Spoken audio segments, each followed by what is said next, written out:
বিসমিল্লাহির রহমানির রহিম। আজকে আমি রান্না করব শোলকা, পাট শাকের শোলকা। পাট শাকের সঙ্গে আরও 2-4 রকমের শাক, যেমন পাট শাক, কচু শাক, কলমি শাক, তারপর হচ্ছে চাল কুমড়া শাক আর সজনার পাতা একসঙ্গে ভুসুরি করে কেটে এই শোলকাটা রান্না করতে হয়। এই শোলকাটার প্রধান উপাদান হচ্ছে কাঁচামরিচ, রসুন আর হচ্ছে খাওয়ার সোডা।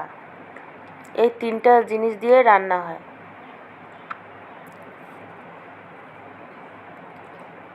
এইভাবে এই যে সোডা দিলাম, সোডা দেওয়ার পর যখন দেখবেন এইরকম ফেনা উঠতেছে, তখন বুঝবেন যে সোডাটা ঠিক মতোই দেওয়া হয়েছে। এভাবে নাড়াচাড়া করে একটু দিতে হবে, না তো নিচে লাগে যাবে।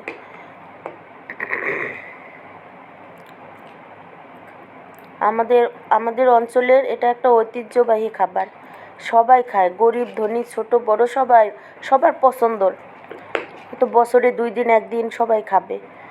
আপনাদের যদি এই শোলকাটার রান্না ভালো লেগে থাকে তাহলে আমাকে একটা লাইক, কমেন্ট, শেয়ার করবেন আর হচ্ছে সাবস্ক্রাইব করে আমার পাশে থাকবেন।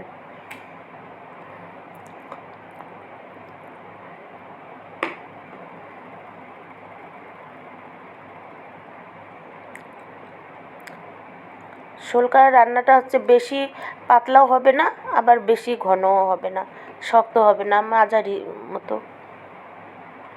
এই যে এরকমই হবে।